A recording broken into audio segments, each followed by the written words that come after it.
Pambansang Awit ng Pilipinas.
Pangangalagaan ko ang tiwalang ibinagkaloob ng mamamayan. Maglilingkod ako ng may malasakit, katapatan at kahusayan na walang kinikilingan. Magiging mabuting halimbawa ako at magbibigay ng pag-asa at inspirasyon sa aking kapwa lingkod bayan. Lilinangin ko ang aking sariling kakayahan upang sa lahat ng panahon ay mapaglingkuran ko ng buong kahusayan ang sambayanan. Hindi ako makikibahagi sa mga katiwalian sa pamahalaan. Ibinilan at isisiwalat ko ito sa pamamagitan ng tama at angkop na pamamaraan. Isa sa buhay ko ang isang lingkod bayan, maka-Diyos, makatao, makakalikasan at makabansa. Tutugon ako sa mga hamon ng makabagong panahon, tungo sa dikain ng matatag, maginhawa at panatag na buhay. Sa mga tungkulin at hangaring ito, kasiyahan ako ng may kapal.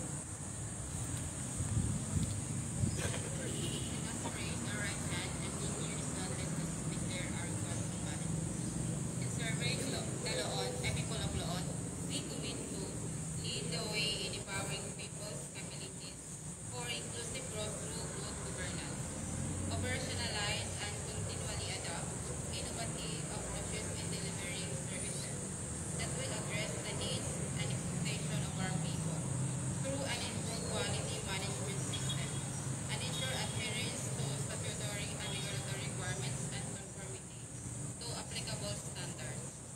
Optimize our resources through shared and service-oriented public administration and nurture our culture and heritage and preserve our values, thus making Loon Madanito to rise and shine from local to global.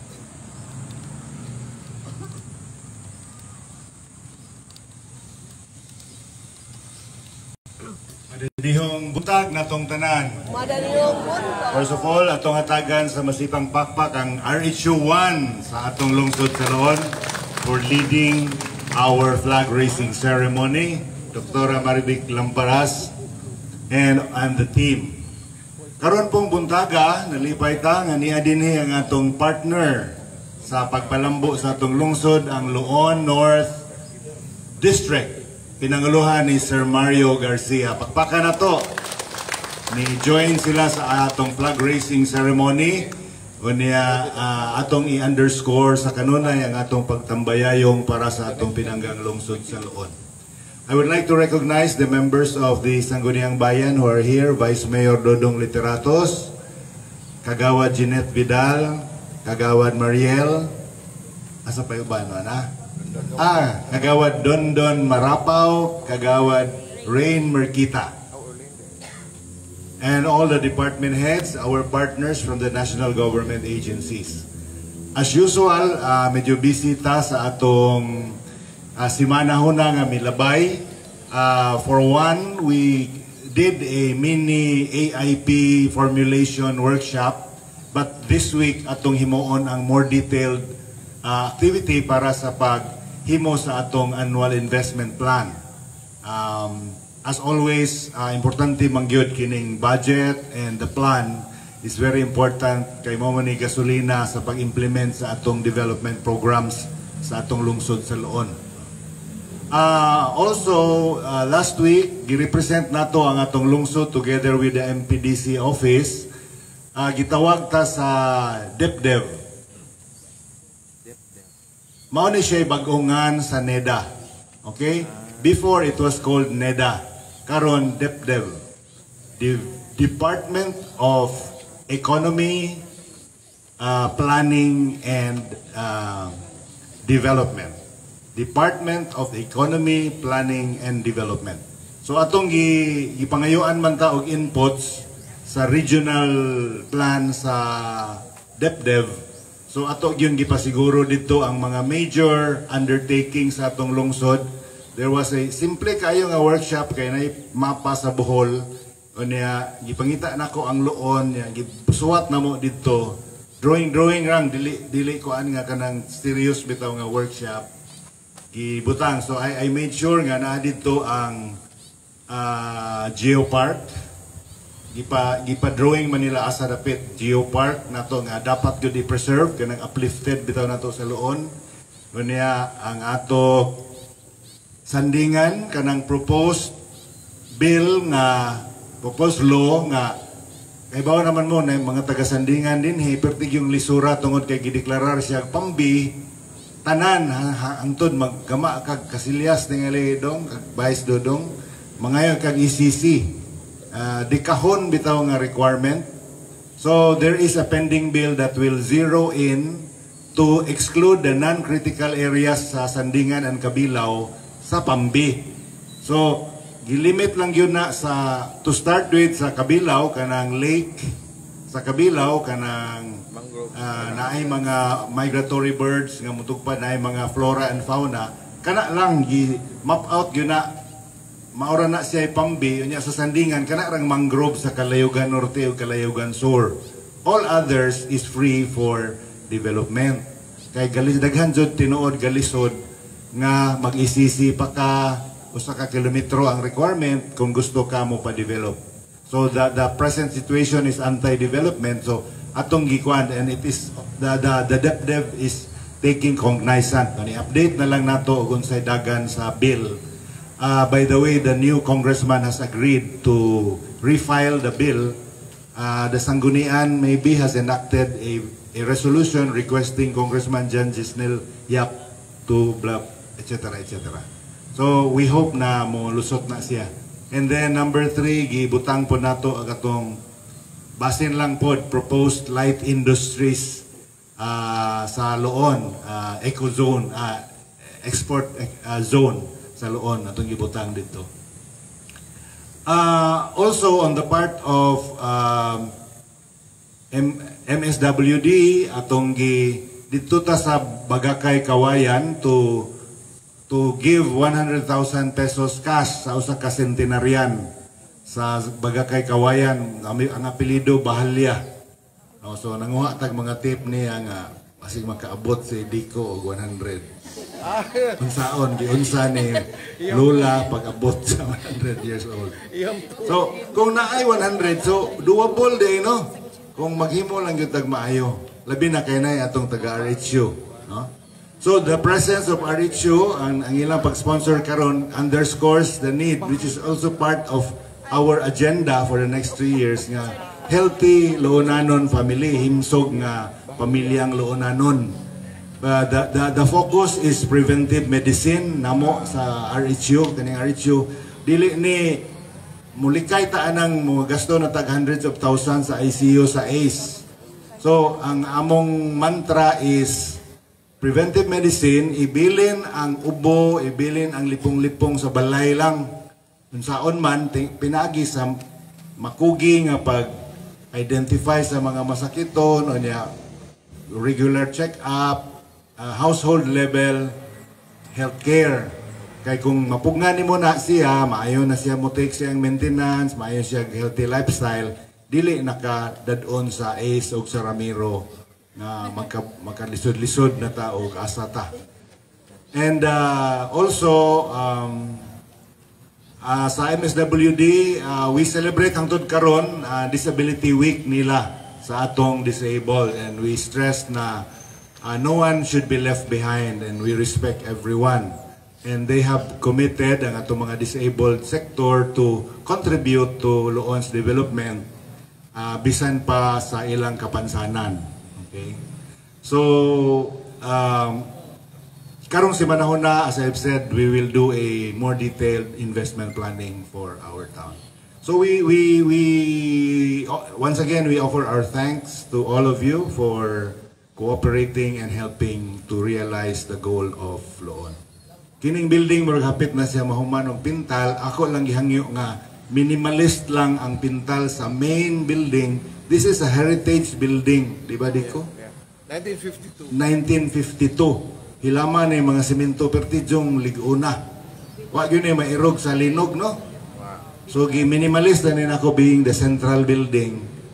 Aron murag ma-preserve gyud ang iyang murag pagkakaraan. But gwapa siya tan-awon kanila nga pintal. Okay? So, we proceed with our activities this week. Padayon ang atong pagtinabangay. Good morning to all of you.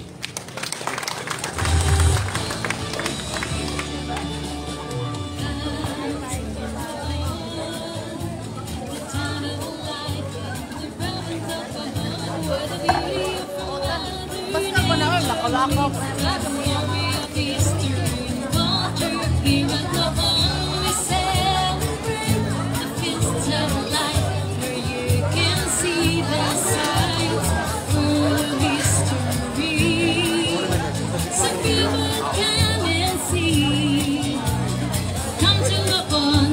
Beloved noon, madani